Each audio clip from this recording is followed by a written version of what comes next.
বন্ধু, আমাদের সবার শরীরে একটি সেনাবাহিনী আছে, জানেন কি?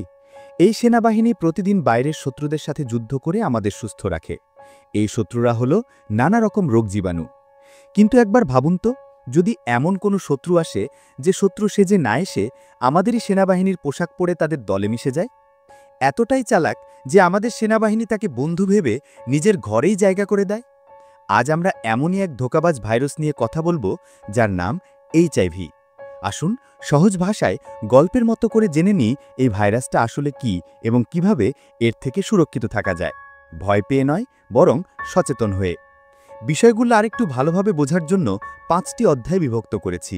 তাহলে চলুন অধ্যায়গুলো জেনে নেওয়া যাক। এখন আমরা জানব অধ্যায় 1, এইচআইভি কি।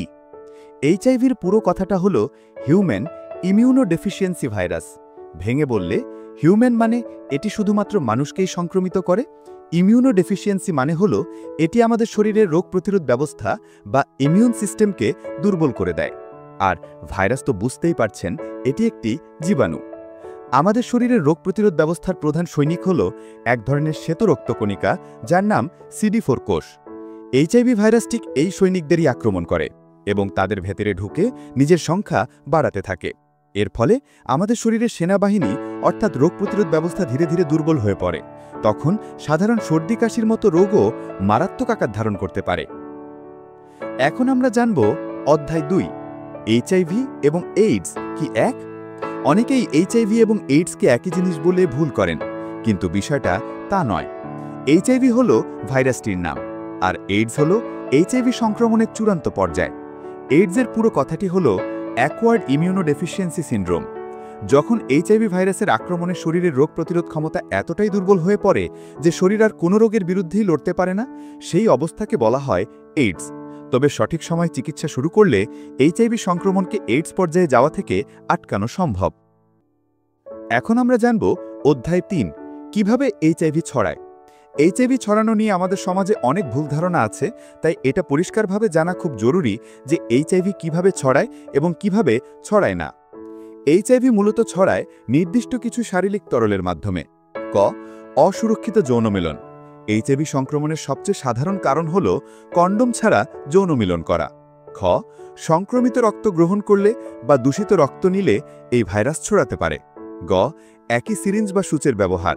বিশেষ করে যারা ইনজেকশনের মাধ্যমে মাদক নেন, তারা একই সিরিঞ্জ ব্যবহার করলে সংক্রমণের ঝুঁকি খুব বেশি। ঘ, মা থেকে সন্তানে। গর্ভবতী মা এইচআইভি আক্রান্ত হলে গর্ভাবস্থায়, প্রসবের সময় বা বুকের দুধের মাধ্যমে তার সন্তানের শরীরেও এই ভাইরাস ছড়াতে পারে। তবে সঠিক চিকিৎসার মাধ্যমে মা থেকে সন্তানের সংক্রমণ প্রতিরোধ করা সম্ভব। এবার আসুন জেনে নিই এইচআইভি কিভাবে ছড়ায় না। ক, একসাথে খাওয়া দাওয়া করলে, করমর্দন বা কোলাকুলি করলে বা স্পর্শ করলে এইচআইভি ছড়ায় না। খ, আক্রান্ত ব্যক্তির হাঁচি, কাশি, থুথু বা ঘামের মাধ্যমেও এটি ছড়ায় না। গ, একই শৌচালয় বা সুইমিং পুল ব্যবহার করলেও এই ভাইরাস ছড়ায় না। ঘ, মশার কামড়েও এইচআইভি ছড়ায় না। সুতরাং এইচআইভি আক্রান্ত ব্যক্তিকে ভয় পাওয়ার বা একঘরে করে দেওয়ার কোনো কারণই নেই।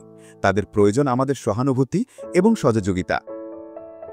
এখন আমরা জানব অধ্যায় 4, এইচআইভি সংক্রমণের লক্ষণগুলো কি কি।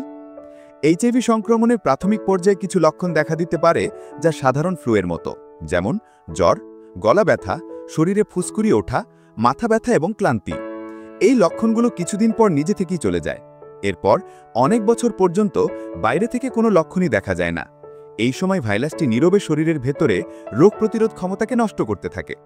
যখন রোগ প্রতিরোধ ক্ষমতা অনেক দুর্বল হয়ে পড়ে, তখন ডায়রিয়া, ওজন কমে যাওয়া, ঘন ঘন জ্বর এবং বিভিন্ন সুযোগ সন্ধানী সংক্রমণের মতো গুরুতর লক্ষণ দেখা দেয়। এখন আমরা জানব অধ্যায় 5, প্রতিরোধ এবং চিকিৎসা। একটা কথা মনে রাখবেন, এইচআইভি প্রতিরোধযোগ্য। সচেতনতাই হলো প্রতিরোধের সবচেয়ে বড় উপায়।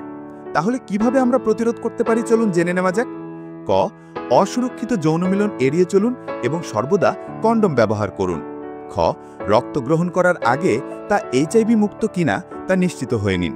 গ, কখনোই অন্যের ব্যবহার করা সিরিঞ্জ বা সুচ ব্যবহার করবেন না। সারা বিশ্বে এইচআইভির চিকিৎসা অনেক উন্নত হয়েছে। যদিও এইচআইভিকে শরীর থেকে পুরোপুরি নির্মূল করার কোনো প্রতিকার এখনও আবিষ্কৃত হয়নি, তবে অত্যন্ত কার্যকরী ওষুধ রয়েছে। কি কি চিকিৎসা পদ্ধতি রয়েছে, চলুন এখন সেগুলো জেনে নেওয়া যাক। এই ওষুধগুলোকে বলা হয় অ্যান্টি রেট্রোভাইরাল থেরাপি বা ART। এই ওষুধগুলো ভাইরাসের সংখ্যা বৃদ্ধিকে নিয়ন্ত্রণে রাখে এবং রোগ প্রতিরোধ ক্ষমতাকে শক্তিশালী রাখতে সাহায্য করে। নিয়মিত ART নিলে HIV আক্রান্ত ব্যক্তিও প্রায় স্বাভাবিক এবং সুস্থ জীবনযাপন করতে পারেন। এমনকি তাদের জীবনকাল একজন সুস্থ মানুষের মতোই হতে পারে। বন্ধুরা, HIV একটি ভাইরাস, কোনো অভিশাপ নয়। এই রোগটি নিয়ে সমাজে যে সমস্ত ভুল ধারণা এবং ভয়ে রয়েছে তা দূর করা আমাদের সকলের দায়িত্ব। সঠিক তথ্য জানা এবং সচেতন থাকাটাই হলো এই ভাইরাসকে হারানোর সবচেয়ে বড় হাতিয়ার।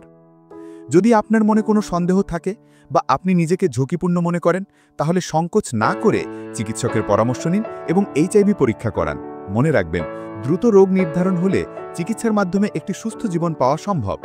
আসুন আমরা HIV নিয়ে সঠিক তথ্য জানি, কুসংস্কার দূর করি এবং আক্রান্ত ব্যক্তিদের প্রতি সহানুভূতিশীল হই। ভিডিওটি ভালো লাগলে শেয়ার করে অন্যদেরও সচেতন করতে সাহায্য করুন। ধন্যবাদ।